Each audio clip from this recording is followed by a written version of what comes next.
Public Safety for Mayor Adams and his team, and good afternoon. We are joined here today with Mayor Adams, Police Commissioner Tom Donlan, New York City Chancellor Melissa Aviles Ramos, NYPD Deputy Commissioner Kaz Daughtry, NYPD Chief of Transit Joseph Galata, and also Norma Nazario, who unfortunately knows firsthand the heartbreaking loss of a child, and through bravery and courage is going to be saying a few words today. We are also joined by Council Member Rita Joseph, the Education Chair, and Council Member Julie Juan. We are here today in the wake of two tragedies. Two children, 13 years old, recently, who died riding on top of a subway car. These deaths are heartbreaking. These deaths are preventable. The mayor's North Star for New York City is to keep people safe, especially, above all people, young people. And today is the mayor's call, not really a call, it's a cry for action to everyone, to all New Yorkers, to spread the word, to talk to family members, educators, any community members, but to spread the word to young people across the city that this activity of riding on top of subways is so dangerous. It's the most dangerous thing they can do, and we have to stop it. But the mayor's North Star is that we can accomplish anything if we work together. If we work together, we can save lives. And with that, it's my great honor to introduce the mayor of New York City, Eric Adams. Thank you so much. You know, this is, we introduce everyone that's here, but one thing I want to include in that introduction, and that's the young people behind us, because it is all about how this experience traumatized not only family members. Is this poster removable? Because I think sometimes when we think about this incident, if someone were to tell me that my son, while he was in school, was subway surfing, the visual in my mind would be, well, you know, children would be children. No, this is what we're talking about. This is subway surfing. It sounds harmless, but it is not harmless. That train that we hear behind you is filled with steel, metal. The third rail is extremely dangerous.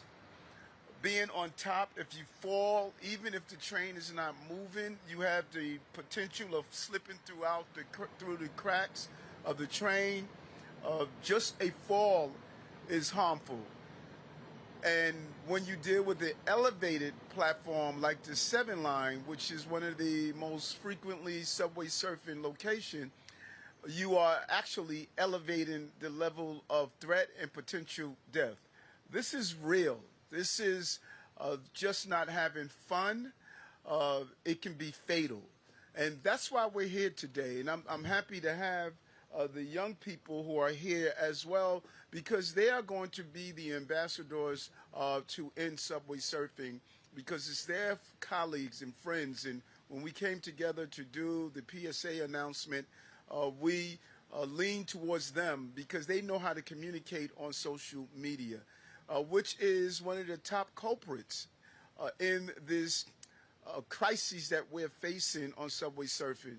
Because, you know, we didn't know anything about, as a young person growing up in South Jamaica, Queens, we knew nothing about likes.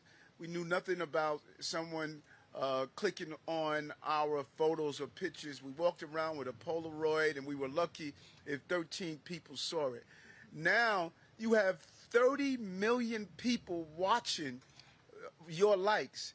That becomes intoxicating, and it's an adrenaline rush.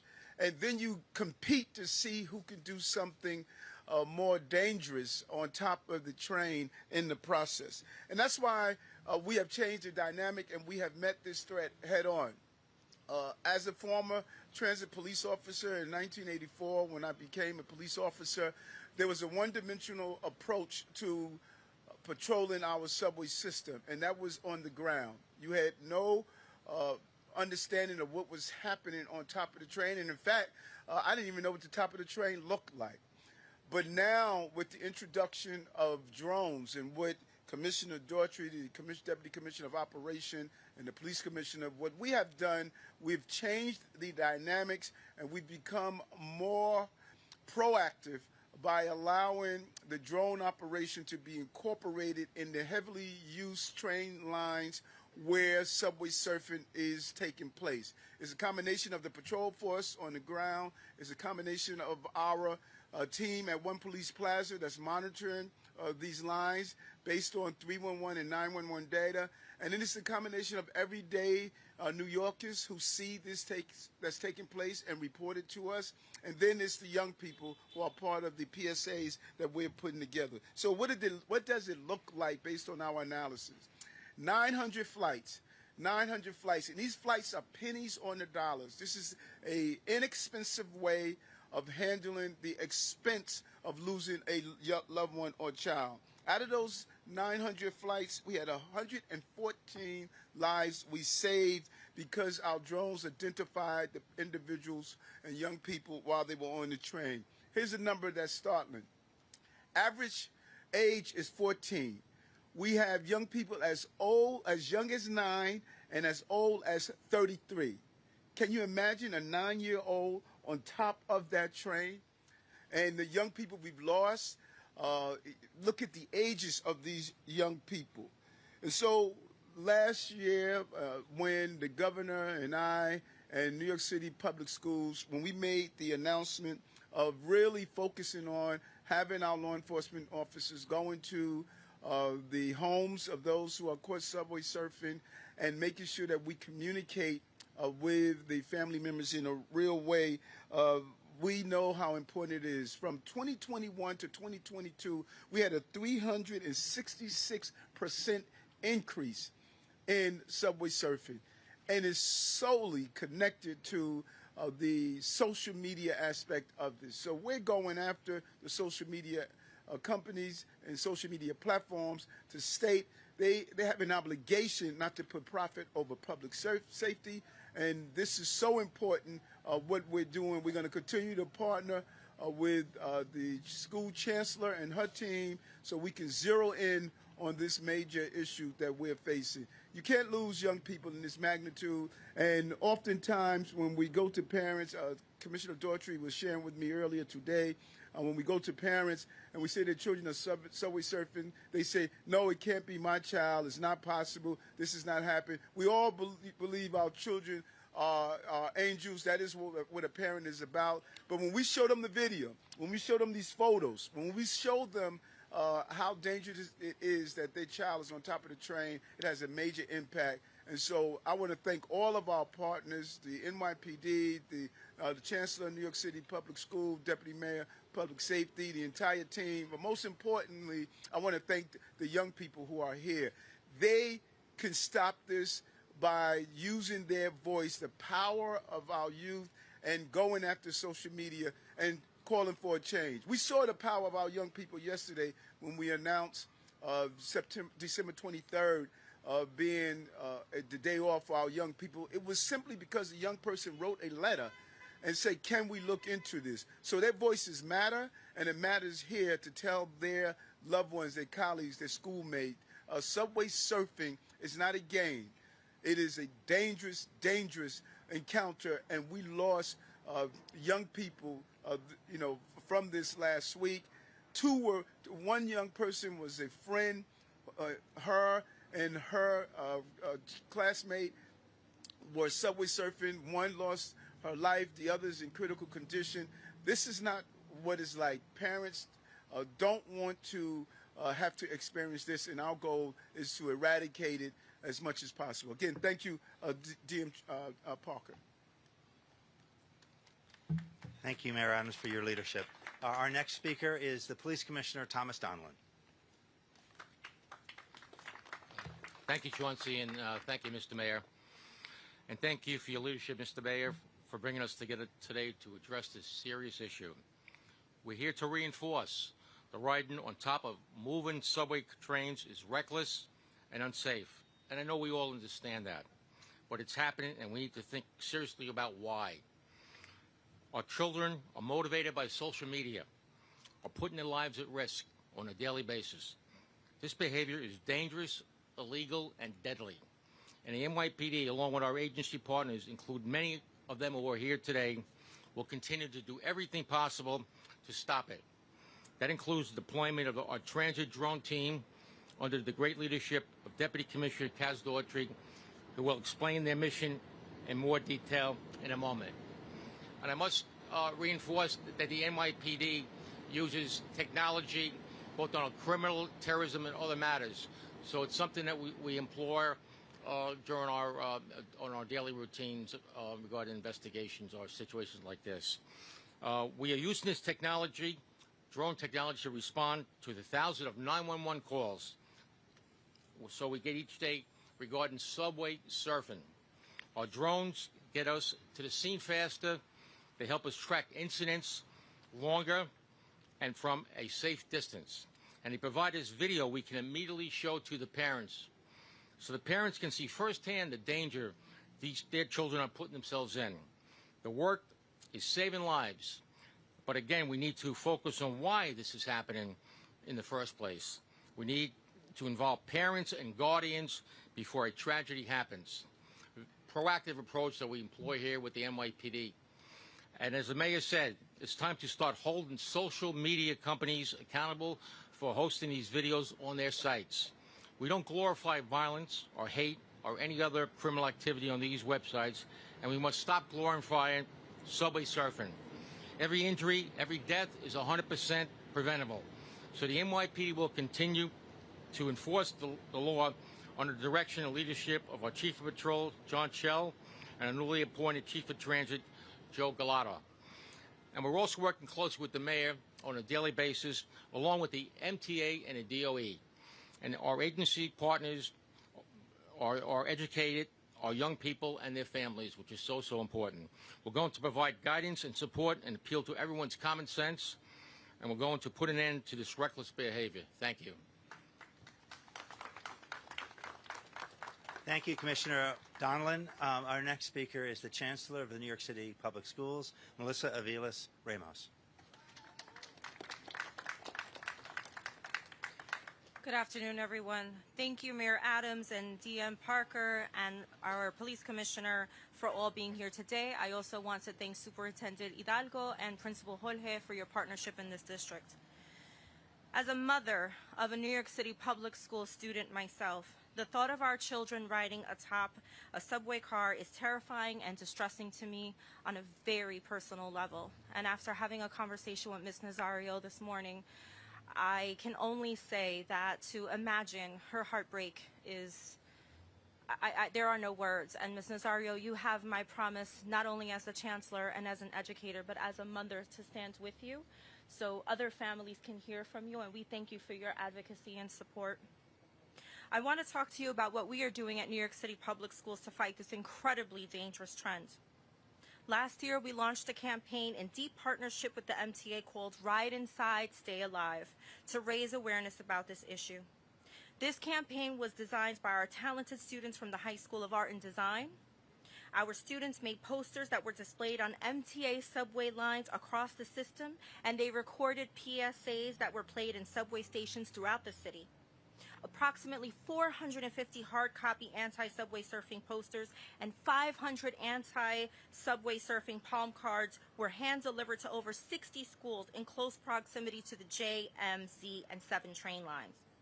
With this campaign, we are amplifying student voice and peer-to-peer messaging to fight the potentially dangerous effects of peer pressure and social media. Our students are our best messengers, which is why we focus on not only student engagement, but student empowerment. We know we will continue elevating student voice to bring attention to this issue. And of course, we also need to directly educate our kids about the dangers of subway surfing. To that end, we have collaborated with the NYPD Transit Bureau to give anti-subway surfing presentations prior to and during the 24-25 school year to approximately 1,300 students. And importantly, we are continuing to engage families. We are continuing to empower families.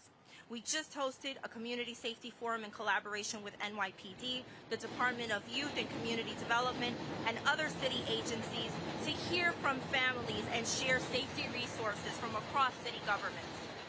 I want to thank all of our partners in this work, especially the NYPD and MTA. Across both state and city agencies, we are standing shoulder to shoulder in the fight against subway surfing.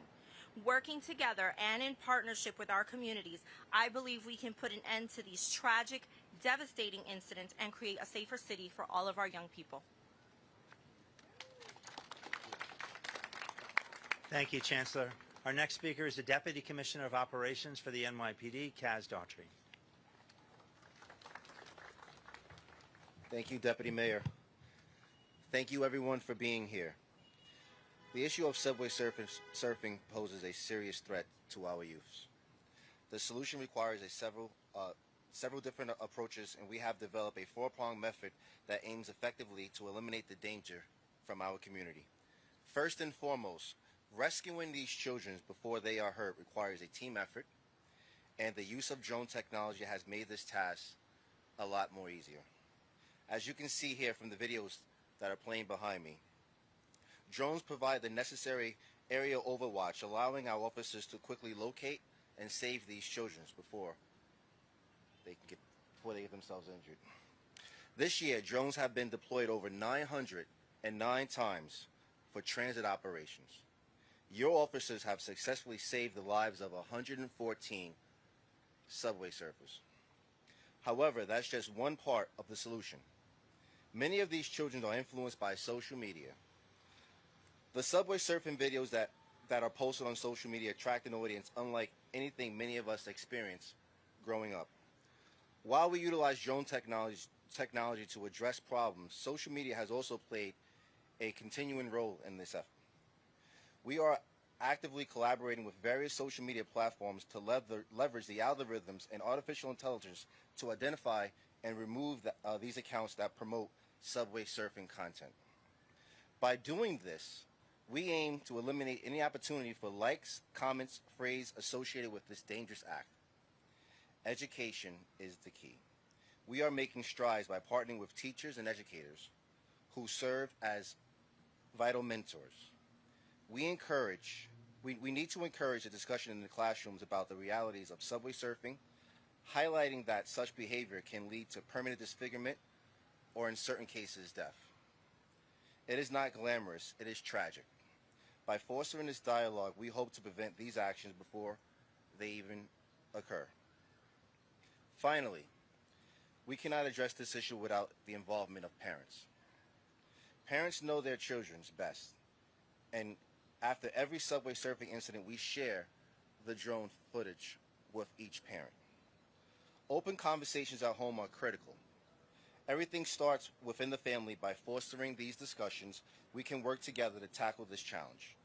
In conclusion, while this issue may seem complex, our priority remains clear: the safety of our children.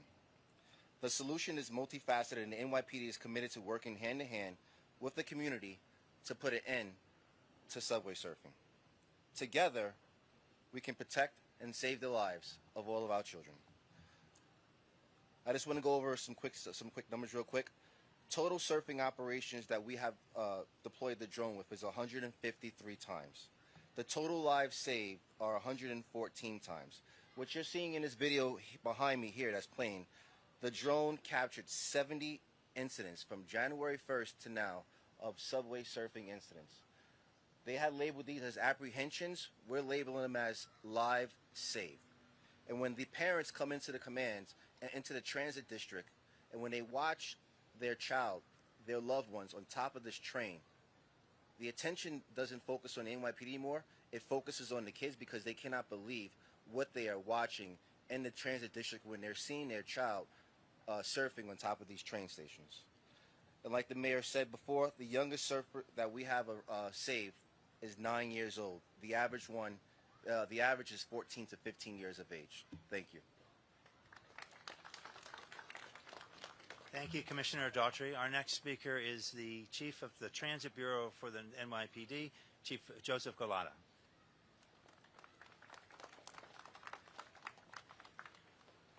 In my short tenure as the Chief of Transit, I've already seen the effect this has on people. I spoke to a mother today who lost her son. I have my detectives out from my office that met with parents. And when they showed up at the person's house, the mother was petrified that we were going to notify her that her son was dead from subway surfing. This is not a game. This is very serious. Part of what we're going to do is education, which we're already doing with the Department of Education, as the Chancellor said. We're also going to go out and do visits to families. That's proven to be very effective right now. We have parents that are telling us, my son's surfing right now. As we speak, two of my detectives just got a call before we started saying someone's my son's surfing on the 7 line. That is going to be a real outreach goal that we're going to have as we go forward. We want a partnership with the parents. We want to get into the schools. We want to have credible messages that say, hey, this is not worth doing. I said firsthand, I met a mother who lost her son. As a father of 2 children, this is unacceptable. We have to do better, and we will do better. Thank you.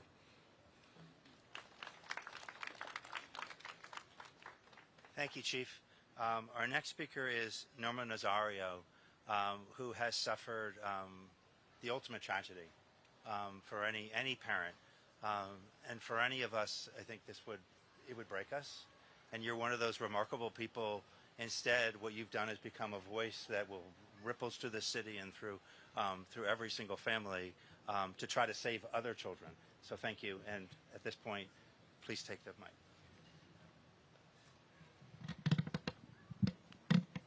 Thank you. Thanks for having me.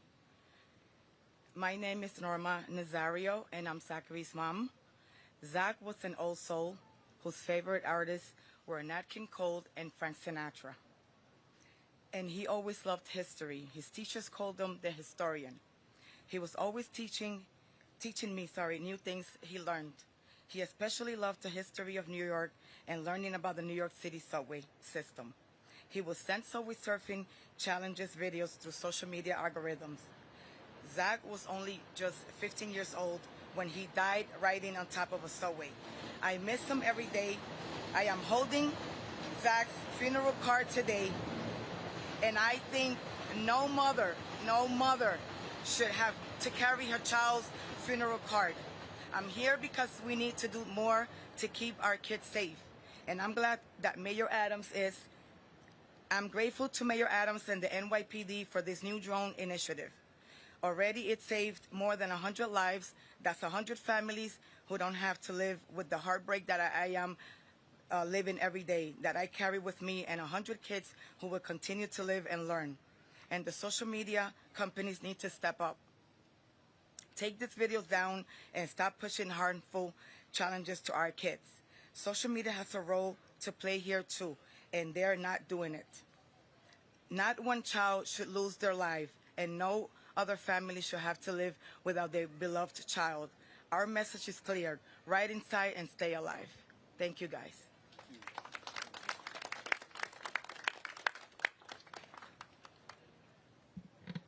Thank you, Ms. Nazario. Our next speaker is Councilmember Rita Joseph, who's the chair of the Education Committee for the New York City Council. Thank you. Good afternoon, everyone. I'm Councilmember Rita Joseph, also the chair of the Education Committee. And today, I'm deeply concerned about the alarming rising of subway surfing incident in our city, particularly with the young people. And that's who I fight for on behalf. So Mayor Adams, thank you for this initiative to use technology. The utilization of 911 call data drone deployment is a crucial step toward this issue. But we must also, for example, parent-teacher conference night is coming up, just some ideas. Make sure that we are alerting parents as they come in, put PSAs on radios, TVs, and put them on different languages so parents know when they're talking to these children. Those are crucial and easy fix, some of the easy ways we can get parents involved. Engage our CBOs, engage our non-for-profits who work with young people every single day to make sure the messaging is getting out. All of us have a part to play in this, and that includes social media, who should put down the videos as soon as they go up. They should put them down. So we also have to hold them accountable, and we need all parents, all peer models, all students involved in this conversation. So PTA, parent-teacher conference is coming up. That's one way when you have parents in the building, engage them in that conversation. And throughout the year, continue to engage and teach them about the safety of riding inside, not outside. Thank you. Thank you, Chair Joseph. And our last speaker is Councilmember Julie Juan. Councilmember. Stay inside and you stay alive. Almost a year ago, I was here with Mayor Adams as well as the NYPD and the rest of the team under Blitz Plaza on 40th Street on the 7 train because we've had 5 lives lost a year ago. And now we stand here again, 6 lives lost, but we had 114 saved. That's still not enough. No mother like Norma should ever have to bury their child first before they die. That kind of heartache is one that I never wish upon any mother in this city. No amount of likes or views on social media is worth your life. We have a serious cultural conversation that we have to have as a society across the country and across the world on how our children view themselves, on how their worth is now amounted to how many likes they wake up to when they open up their social media account in the morning, how popular they are in school because of how many views they had on a video that they created. The 7 train is meant to be ridden inside, not in the outside. And in addition to the verbal campaign to make sure that children are understanding you have to stay inside to stay alive, which other students were taken to make these campaign videos and voice notes. But now we're adding an additional layer of precaution to make sure that the NYPD drones are keeping these children inside. When I take my commute on the 7 train from my office on Queens Boulevard to City Hall, I've had 2 instances where I've had to pull the emergency lever because I watched as the children of the high schools in my district were climbing up to subway surf. That is unacceptable.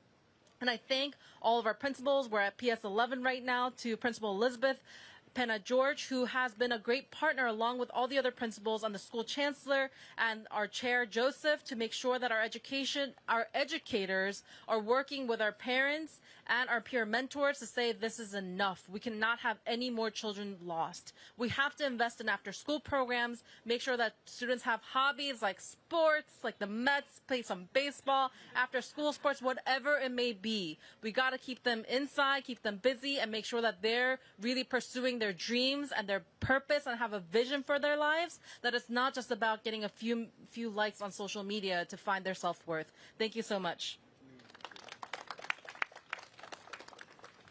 Thank you, Councilmember Juan. Thank you, Mayor Adams, for your leadership, our elected official partners, our agency partners. Ms. Nazario, in particular, thank you to you for your courage and your leadership in saving lives across the city. And now at this point, we're going to demonstrate for you how drones, as one of the city's tools, is saving lives, as has been talked about earlier.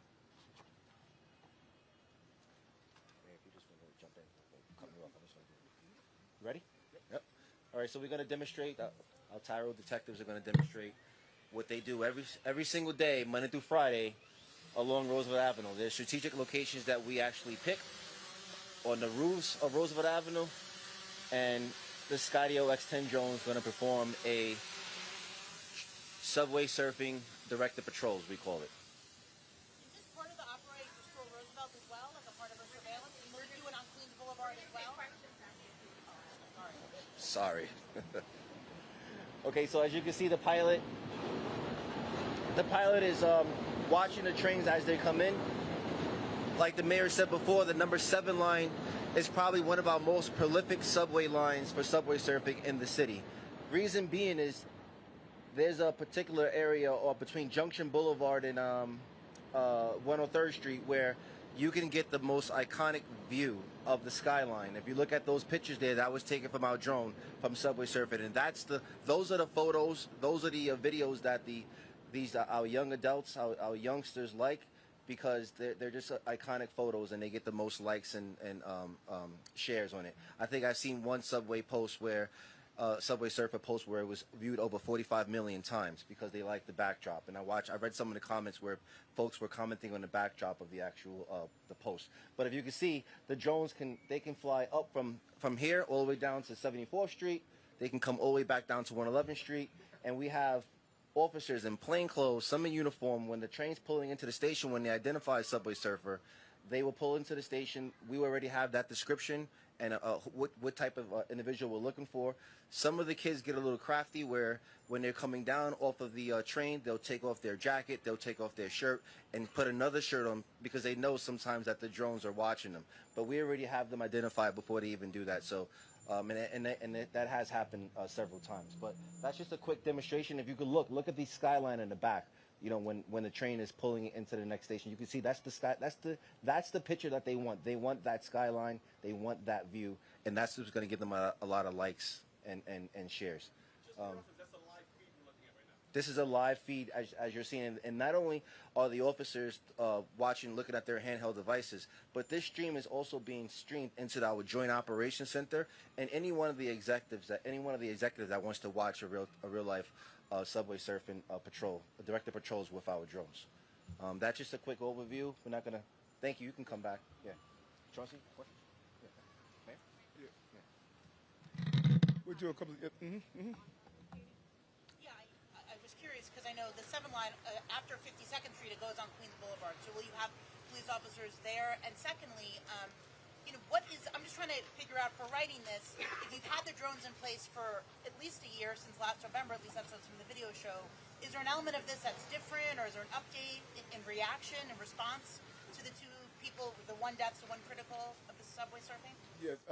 First, the drones can move where the needs are. We are analyzing 311 and 911 data to determine what is the best location. The hours where we find that the subway surfing is taking place, is it 2 to 5? Yes. Between 2 p.m. and 5 p.m. after school hours. All experts tell you after school hours is a very difficult time for some form of mischief, no matter what it is.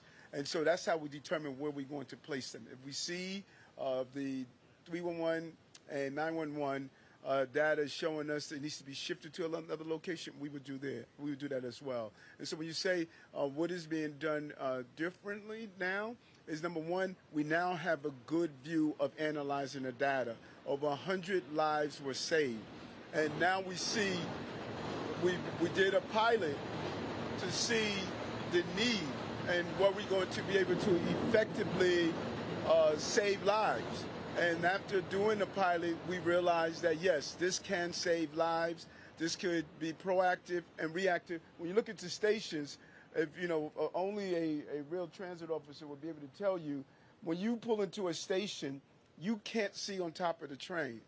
And we're changing a one-dimensional patrol to a multi-dimensional by utilizing the sky to be complementary to the patrol. Not only are you complementary to the patrol of the trains, but you're complementary to the entire route that's connected to it as well. So this is something we're going to expand.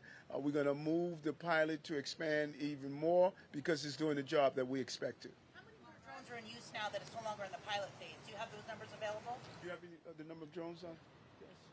The department has approximately 109 drones in its fleet, and we're looking to purchase some more drones. We're still working. We decided what company we're going to go to. There's 2 companies that we are looking at that we're piloting now. Skydio drones, X10, Nightingale, and I think Brinks is another one. But we're looking to phase out our DJI drones because those are not American-made drones. Those are drones that were made in China, and we're looking to slowly phase them out of our fleet. Were there security concerns? Why does it matter where they're made? Okay, he said it. So when you say you've saved 100 lives, I'm curious to know how enforcement meshes with the drone photos. So do you stop the train? Do you make an arrest? Are you arresting these children that are doing? If they're under 18, as you say, many of them are they being arrested? What's happening? So, like we said earlier, it saves. So we're bringing them in, we're taking them into custody, we're bringing them to their parents, and we're having a discussion with the parents. So on top of the drones, all in total, we have 181 saves in transit. How the operation works is we have plainclothes officers, like Commissioner Daughtry said, along the line. They're there, the deployment's there, and as we get radio runs, we have officers on the trains that actively ride the trains, which is a big part of what we do, especially on the subway surfing lines, and those officers also make apprehensions as part of this. They don't go up to the roof of the train. How do they get the kid to come down, or how do they, effectuate an apprehension? We have spotters. We see them coming down in between the cars, and we'll get them coming down in between the cars. Obviously, there's been deaths this year, so completely 100% foolproof. What's the process before a drone goes up? Like, does someone have to see a child going up before they make the call, before the drone goes, or can I get the process? Or are you just sending drones out to check every train that's... No. So the process is we have a waiver from the FAA. We have a COA for a year where we can launch these drones autonomously and throughout the whole city. The chief of transit, Joe Galata, gives us the exact times and the locations based upon the 301 and 911 calls that he's seen from his analytical team, and then we place them strategically along Roosevelt Avenue where we think that we're gonna where the data is taking us. There, we don't have to make a phone call to call up saying we're gonna launch a drone. The drone pilots have an app. They put the app that what type of operation they're going to be doing for the day. It gets sent to the FAA or the JFK Tower, LaGuardia Tower, so our commercial traffic airlines and our commercial helicopter traffic know that there's drones in the area, and they perform their directed patrols like any other police officer throughout the city. But they're looking with the drone cameras, scouring up and down the train line of Roosevelt Avenue. And not only are they looking for subway surfers, let me just be very clear about this. They're also looking for any type of anomalies on the actual station, whether it be a fight, whether it be a medical emergency, whether it be a disorderly group. So answering 911 calls, maybe lost child, pickpocket. So these drones are actually performing a patrol function as well as the subway surfing, looking for subway surfers as well. And that's important, because that was your question, is that this is a new aspect of patrol. It is a game changer. Patrol has not been altered in probably in the last 100 years. And what we are doing in the city, we are changing the concept of patrol, and it's pennies on the dollars, and it allows us to use an overhead observation. So what you're seeing in real time is we're changing the aspect of patrol. Normally an officer will walk up and down that platform and see if there's a condition that needs to be corrected.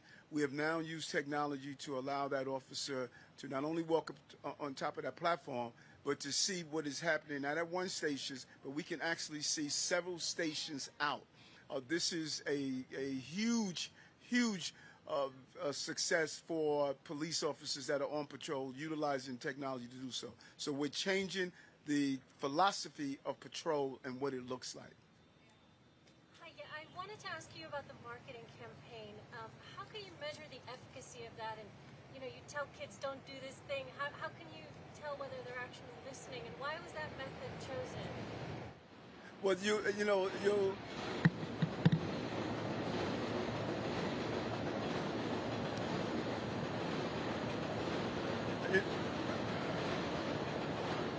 I think that the best analogy is, someone was talking about Ozzie Smith, who was a great shortstop, why he was paid so much.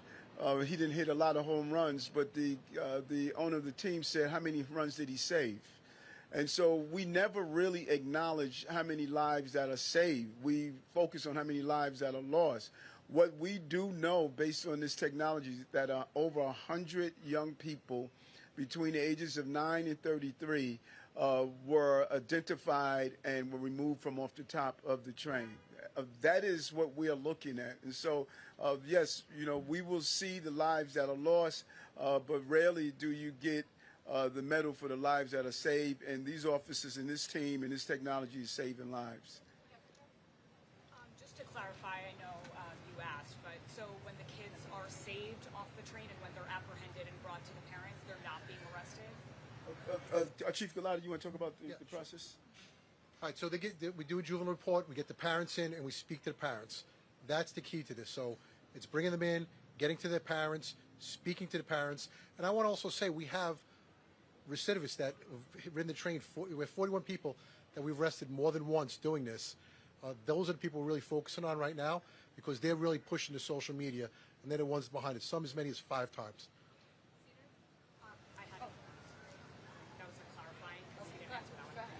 And just in addition to this program expanding now with this new data, and obviously, unfortunately, with the 6 deaths that we've had, is there anything in addition to this, like physically to the MTA trains, that you might be exploring a decision about? Just one of the parents today of Adolfo just said, why can kids physically get on top of the trains? Is there anything that can be done about that? That's a MTA question.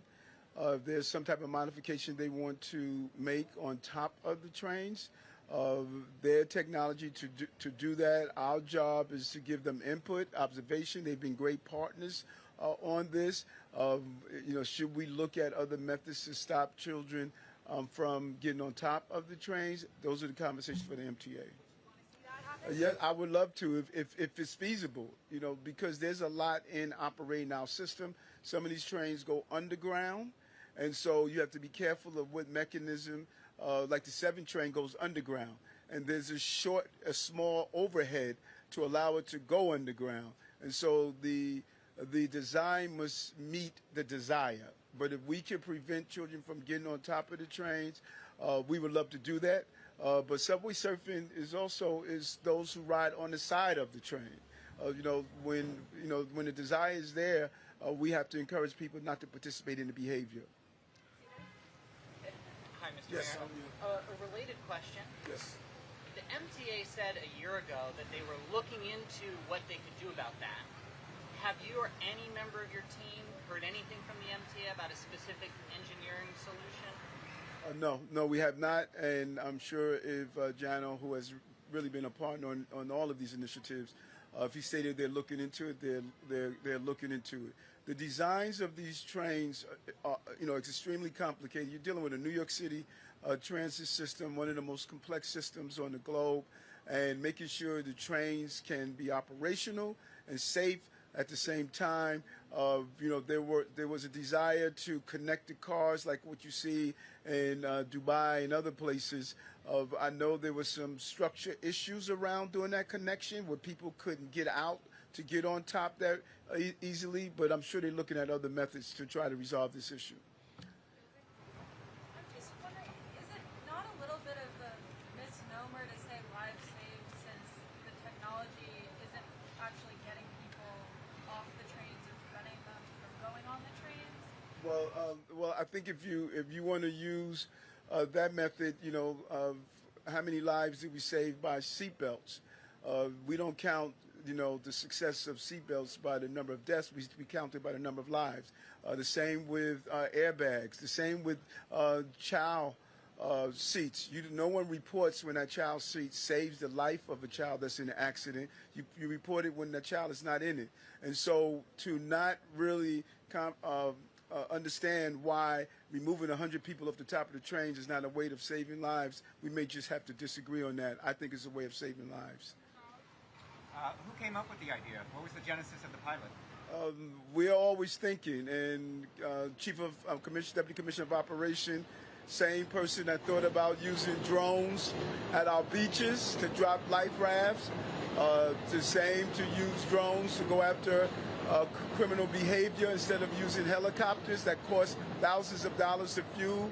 Our goal has always been, how do you save taxpayers' dollars with effective products? And this is one of Commissioner Daughtry's brainchild, and commend him for always pushing the envelope and say, how can we do it better? Hi, yes. My question is, how many drones are being used for this initiative? What are the patrol shifts? And then to the DOE, I wanted to know, I thought I heard you mention that only 1,300 students have gone through.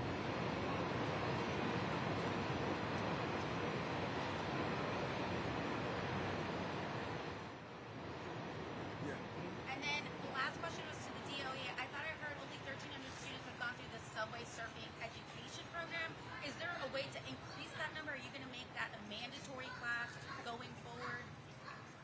Cass, you want to deal with the number of drones, and Chancellor, you could deal with the class? Yes, sir. Thank you. The number of drones for this initiative is 2 drones, 1 drone team, 2 drones, Skydio X10s, and what they do is the drone life is about 30 minutes, between 25 and 30 minutes up in the air, flight time depending on winds and weather. They'll come down, they'll switch the battery up, and they'll deploy the same exact drones. We have about 2 or 3 drone teams that go to different locations throughout the city between the hours of 2 p.m. and between 5:30 and 6. We are in the process of expanding the PSAs and the student videos to our other students in other schools. We're working closely with our superintendents and our principals. And that's precisely the reason why we wanted these to be student-driven. We know that sometimes young people listening to adults, it's not really landing on them the way that it does with their peers. And so hearing from students who have actually been friends with people they have seen subway surfing and have been very hurt and died, it's very powerful when the young people speak to other young people. So yes, we are expanding, and that's why they are student-driven. There is a specific conversation with social media platforms. Yes, and we sat down with social media companies and talked about, the impact of not only subway surfing, but everything from drill music to other antisocial behaviors that are promoted on social media. Any of you that have young people, in your family, our children, these young people would tell you they spend a lot of time on social media, and they are, just motivated by some of the things that they do. And like we all were. Like I used the analogy earlier, I would go to a karate movie as a child and come out and thought I was Bruce Lee and mimic kicking and what have you. So it's just a natural desire to see what you see on TV. TV has changed. Now it's in the palm of our hands, and it's being used all the time. And a lot of the behavior that we're seeing on social media has really become counterproductive to young people on so many levels. And I really believe there needs to be a national call for action to address what social media is doing to our children. And that's our goal. We're going to do our job until the country catches up. We're going to utilize what Dr. Fassan has done and others have done to compel social media to change its ways, and we're going to continue to do that. But in the meantime, we're going to put some eyes in the sky. Thank you.